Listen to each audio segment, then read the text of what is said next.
Hi, my name is Crystal. Welcome to my tiny kitchen. I want to tell you a little bit about myself. I am not a professional chef. I'm not even that great of a home cook, but I love the Food Network celebrity chefs. I'm like the super fan, right? I watch all the competition shows. In fact, if it's got the celebrity chefs on it like TOC or Triple G, I watch that over and over again until I almost know it by heart, right? But anyway, I have all of the celebrity chef cookbooks, or a lot of them, but I never cook anything out of them, right? And so I was recently talking with a friend who's a therapist, not like my therapist because I'm totally normal, right? But she's a therapist, and she was asking me what I like to do to relieve stress and stuff. And I was like, I don't know, I cook, I feed people. And so I thought to myself, why don't I ever cook anything from those cookbooks, right? So that's what I'm going to try to do. I'm going to try to cook some of the recipes from some of the celebrity chef cookbooks. And then I want you to follow along, and I'm going to let you know if it's easy, if it's hard, how hard it was to find ingredients, because I live in a pretty small rural town. I can't always find a butcher who's willing to spatchcock a chicken for me, right? So anyway, I don't know, it might be fun, it might be totally stupid, but come on, let's see what happens.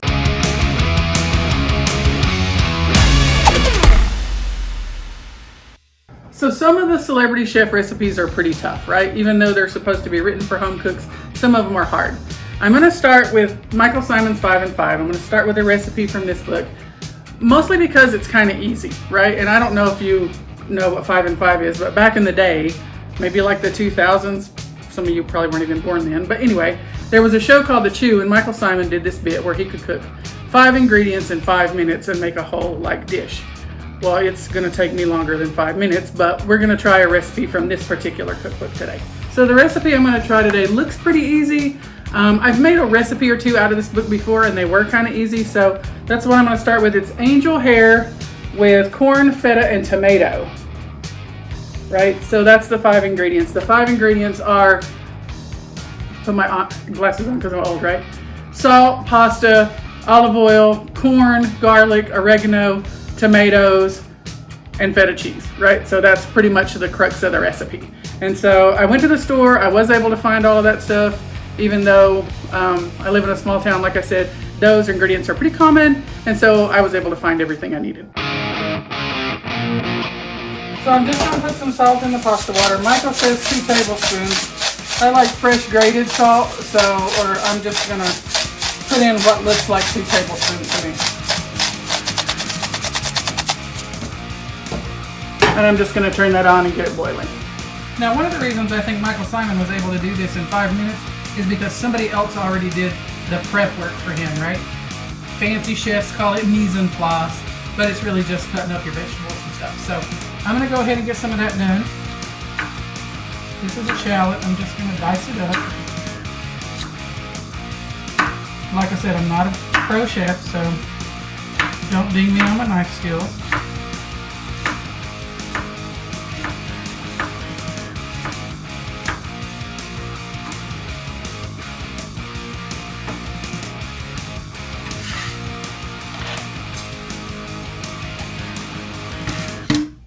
I also don't have fancy ramekins. It's okay. If you don't have all that fancy stuff, don't let it deter you from trying to cook, right? Now I'm just going to slice up some garlic. That's what he says to do. He says 3 cloves. There's all kind of different recommendations on cutting garlic. That little smash method that I just did is the easiest one for me.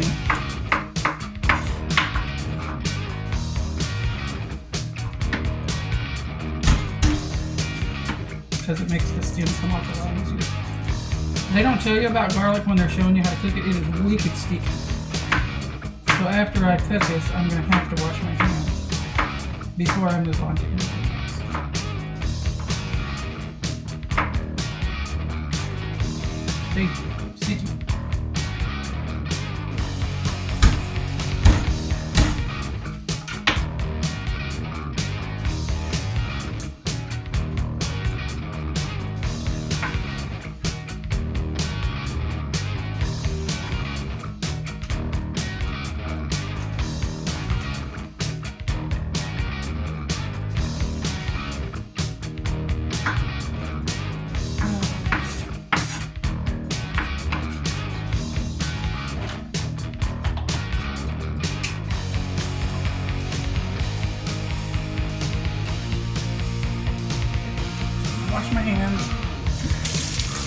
flush off my knife a little bit.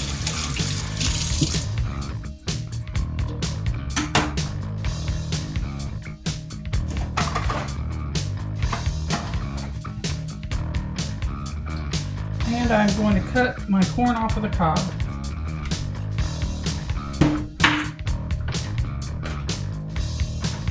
There's also all kinds of different ways that the TV will recommend you to do this. You can put it over a bowl and slice it. I just find that making it flat on the bottom makes it easy to cut.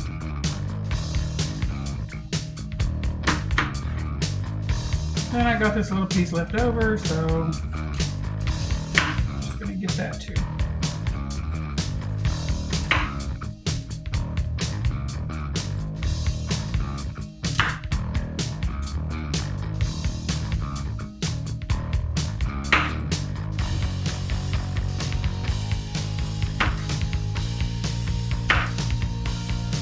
One of the things is I try to cut close enough to the cob so that some of the corns stay together.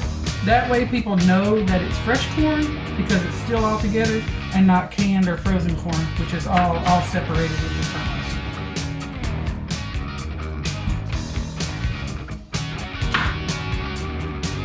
I have no reason for cutting off the ends, that's just my OCD.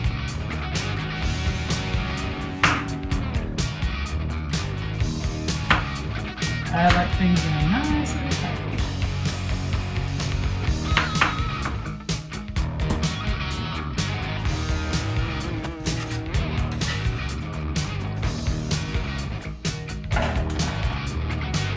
Put my corn there for the time being.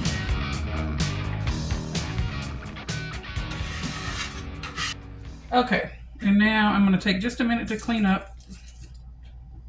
Clean off my board. I'm going to take a little hike to the trash can and throw this stuff away. I'll be right back. Now Michael's recipe calls for 2 cups of grape tomatoes cut in half. I got these vine tomatoes. They cost more at my grocery store, but they taste better. Also, if you're not just making a recipe, these stay fresher longer because they're still on the stems. If you're like us here in western North Carolina, when you buy produce the next day or so, it's going bad. We do not always. In the summer, we have a lot of really fresh food from fruit stands and things like that because it's a pretty big agricultural area. But in the wintertime, our produce is not all that easy to come by. And this might be more than 2 cups, but I live and die tomatoes. You could put tomato and cheese on a frog and I would eat that, right? So I'm going to just use all these tomatoes, and I don't know if it's going to be more or less than 2 cups, but it's going to be delicious. I hope. So this will be a little time consuming where I have to slice all these in half, but here we go. I can't look at the camera and slice. Like I said, I'm not a pro and I don't want to slice my fingers off. I need those to live my life.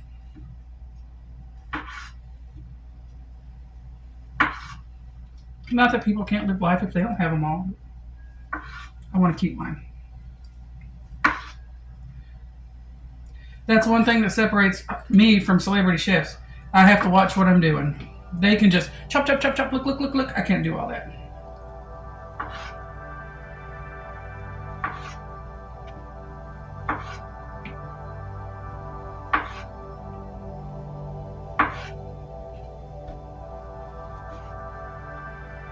My granddaughter, Luna, loves cherry tomatoes. She gets that from me. She would not eat a frog, but she would eat all these tomatoes if I would let her. Then she would be in the bathroom. Grandma, my belly hurts. Shouldn't eat all them tomatoes.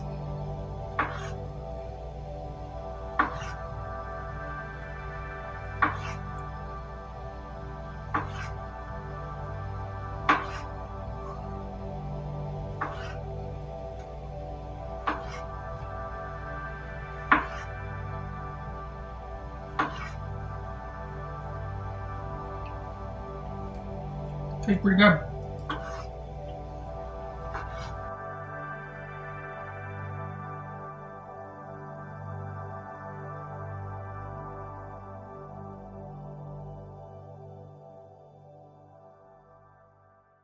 So now my water's boiling. I'm going to put my pasta in. One of the things I like about Michael Symon is he's like, okay, if you can't do this, do that instead. And he says angel hair, but pasta was on sale at my local grocery store and they didn't have any angel hair left. So I'm just using spaghetti noodles. And I'm not measuring. Oops. I'm going to give it a little stir. Right when you first put it in, it stops boiling. And you want to give it a little stir so it don't stick together. Then when it comes back up to boiling, you can let it cook. I don't know what these are really for, but this is what we use in my family. It's the spaghetti stirrer. Just going to turn the heat down a little bit. And I'm just going to let that cook. The box says 10 to 11 minutes, so I'm going to try to cook it for around 9. Okay. Michael's recipe says to use 3 tablespoons of olive oil.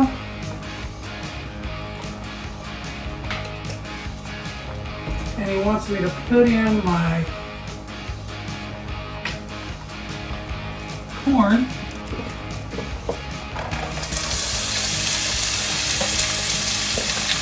That sound is how you know your pan's hot enough.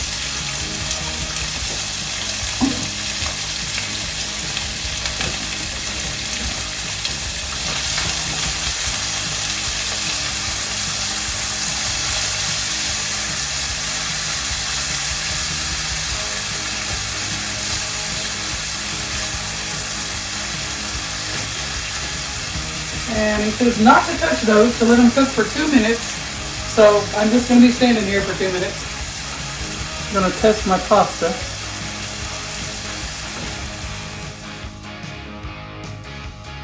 Okay, the corn's been cooking for the right amount of time. I'm going to put in my garlic and my shallots. I'm going to cook those till just fragrant. I can already smell them.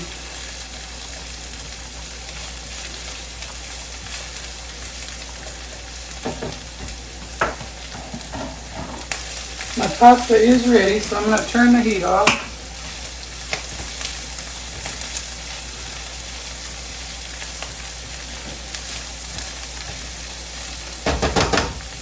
I'm going to give this a little salt.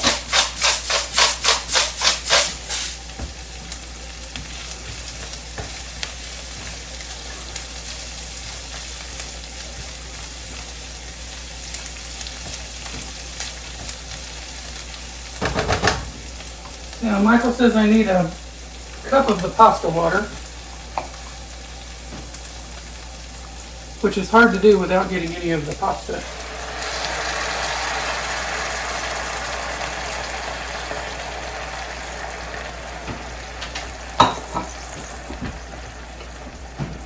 And I'm letting that cook down.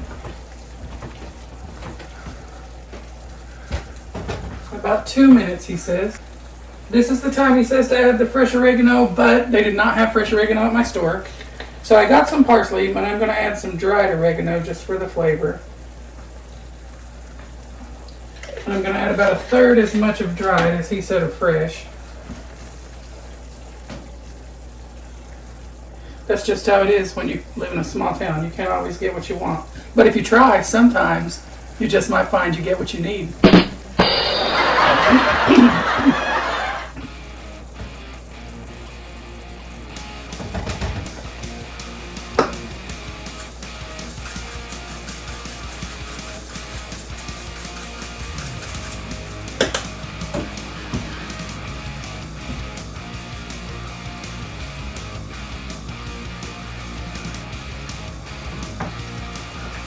Now I'm going to add my pasta to the pan.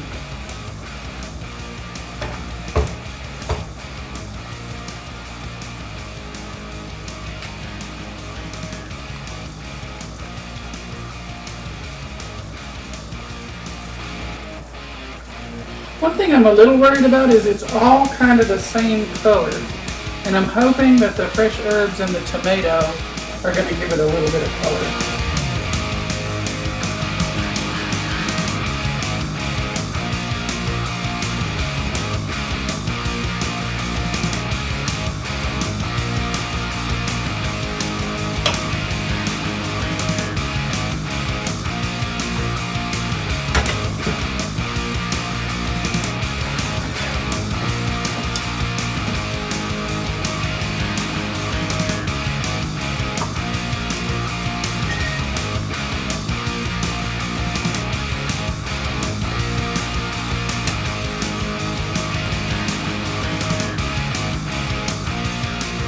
Okay, so that water is almost all cooked out.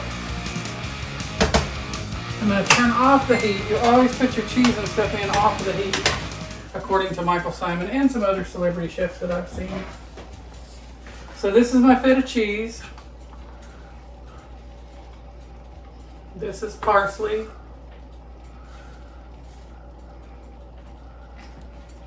My hand is gross. And these are my cherry tomatoes.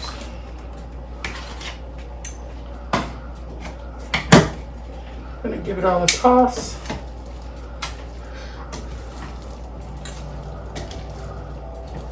Oops. Home cooks slush stuff out of the pans. Celebrity chefs don't really do that.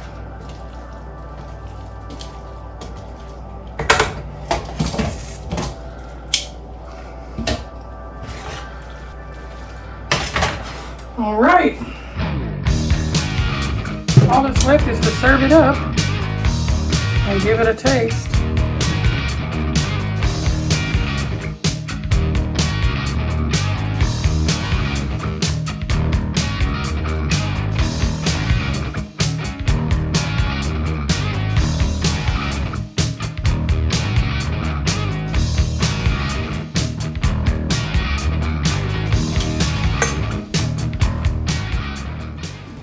It looks good. I hope it tastes good. I'm going to go out on a limb and say my plating looks a little bit better than Michael Symon's did in the cookbook. But here we go. I'll make sure I get a little bit of everything. Pasta, cheese, tomato.